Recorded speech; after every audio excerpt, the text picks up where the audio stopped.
Parveen ma'am classes में आज हम करेंगे लेसन नंबर 10 क्लास 8 का, जिसका नाम है ए हीरो। इसके करेंगे आज हम question and answer. Answer the following questions. What news did Swami's father read in the newspaper? Swami के पिताजी ने न्यूज़पेपर में यानी अखबार में क्या खबर पढ़ी? Swami's father read the bravery news of a village boy who faced an encounter with a tiger in the newspaper। तो स्वामी के पिताजी ने न्यूज़पेपर में क्या समाचार पढ़ा था कि स्वामी के पिताजी ने ब्रेवरी न्यूज़ पढ़ी थी एक गांव के लड़के की, जिसका टाइगर के साथ एक एनकाउंटर हुआ था। न्यूज़पेपर में उसने ये खबर पढ़ी। What does Swami's father quote regarding strength and courage? स्वामी के पिताजी ने क्या कहा था स्ट्रेंथ यानी ताकत और साहस के विषय में? Swami's father quotes a man may have strength of an elephant. एक आदमी एक एलिफेंट यानी हाथी की शक्ति तो रख सकता है, and yet be A coward, और फिर भी वो जो है वो एक कावर्ड हो सकता है, कायर हो सकता है। वेयर एज अनदर मैन, जबकि दूसरा आदमी who may have the strength of A straw, दूसरा आदमी जो है उसके पास एक तिनके जितनी भी ताकत होती है, बट हैज करेज, अगर उसके पास साहस हो तो कैन डू एनीथिंग, तो वो कोई भी चीज कर सकता है। Why did Swami's father ask him to sleep in his office room? स्वामी के पिताजी ने स्वामी को अपने ऑफिस के कमरे में सोने के लिए क्यों कहा? Swami's father asked Swami to sleep in his office room as he wanted him to cultivate good habits like not to be afraid of darkness। स्वामी के पिताजी ने स्वामी को अपने ऑफिस रूम में सोने के लिए इसलिए कहा क्योंकि वह उसमें अच्छी आदतें बनाना चाहता था, जैसे कि अंधेरे से नहीं डरना चाहिए। What was Swami's condition when he lay amidst the furniture? स्वामी की क्या स्थिति थी जब वह फर्नीचर के बीच में लेटा हुआ था? क्यों लेटा था? क्योंकि उसे डर बहुत लग रहा था। स्वामी was terribly frightened in the darkness of the office room when he lay amidst the furniture। जब वो फर्नीचर के बीच में लेटा हुआ था नीचे की तरफ, तो उसको बहुत ज्यादा डर लग रहा था अंधेरे की वजह से।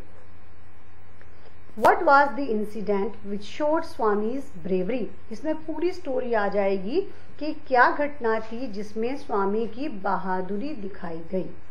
In the office room, Swami saw some moving thing in the darkness। क्या हुआ कि जब ऑफिस रूम में स्वामी सो रहा था या डर रहा था, कहा जाए, सो तो नहीं पा रहा था डर के मारे, तो ऑफिस रूम में उसने कुछ मूविंग, कुछ हिलती हुई चीज अंधेरे में देखी।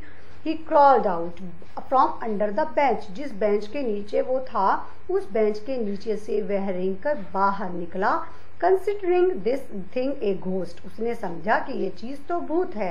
And hugged it with all his might, उसके बाद उसने अपनी पूरी ताकत से उसको हक कर लिया, अपने गले लगा लिया एक तरह से। Then he used his teeth like a weapon on that, उसने फिर अपने दांत एक औजार, एक हथियार की तरह से उस पर प्रयोग करे।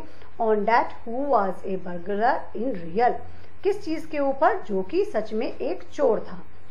वैन बर्गलर पेनफुली येल्ड, जब जो चोर था वो दर्द के मारे चीखा। Swami's father and other people came and caught the burglar, तो स्वामी के पिताजी और दूसरे लोग वहां उस ऑफिस रूम में आ गए और उन्होंने उस चोर को पकड़ लिया। ये इंसिडेंट थी जिसमें स्वामी ने बहादुरी दिखाई। तो write whether the following statements are true और फॉल्स। आपको ट्रू एंड फॉल्स बताने हैं। सबसे पहला सच या झूठ इस कहानी के आधार पर। Swami lives in Malgudi village, Swami Malgudi village में रहता है। ट्रू। सच है Swami always slept beside his mother, नहीं, क्योंकि वह हमेशा अपनी ग्रैनी दादी माँ के साथ सोया करता था। Swami remembered all the stories of devils and ghost, उसे सारी की सारी कहानियां शैतानों की और भूतों की याद आ गई। सच था। True. The police said that Swami was a true scout, ये भी ट्रू है क्योंकि पुलिस ने कहा कि स्वामी एक सच्चा स्काउट था। इसके बाद में हम करेंगे word power. Tick the correct words from the brackets. आपको सही वर्ड्स को ब्रैकेट में से चूज करना है। Objects like table, chair and bed used in home. घर में प्रयोग होने वाली चीजें जैसे कि टेबल, चेयर, बेड, ये क्या कहलाती हैं? इन्हें कहते हैं हम फर्नीचर। फर्नीचर को टिक किया गया है इसमें, तो फर्नीचर इसमें सही है। क्रॉकरी नहीं कहते। क्रॉकरी किसे कहते हैं? कांच के बर्तनों को कहा जाता है। इसके बाद में सेकंड है a woollen sheet used to keep us warm. एक ऊनी चादर जो कि हमें गर्म रखने के लिए प्रयोग की जाती है, वो बेडशीट होगी या ब्लैंकेट? बिल्कुल ब्लैंकेट होगा, तो ब्लैंकेट के आगे टिक लगाया गया है। ए सेट ऑफ रूम्स और बिल्डिंग वेयर पीपल वर्क। एक ऐसा सेट कमरों का या फिर बिल्डिंग में जहां पर लोग जो हैं वो काम करते हैं, या ऐसी इमारत, उसे कहते हैं ऑफिस या प्लेग्राउंड। ऑफिस होगा, ऑफिस को टिक किया गया है।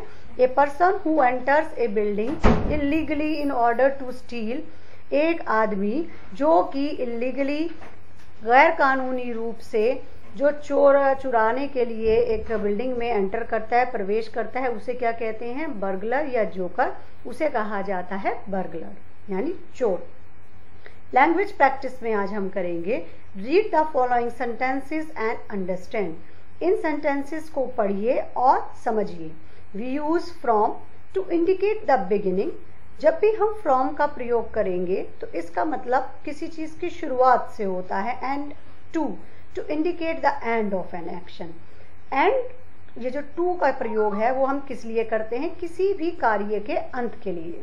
We use till to indicate the end of an action. हम टिल का प्रयोग क्यों करते हैं? कि किसी कार्य का अंत को इंडिकेट करता है। At has many uses. At का बहुत सारे प्रयोग होते हैं। One of its common use is to indicate time. एक इसका सामान्य प्रयोग समय के बारे में बताना होता है। एक है ये सिर्फ।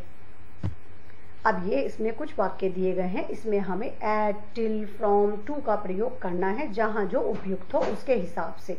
जैसा कि फर्स्ट है the crowd cheered at the end of the game.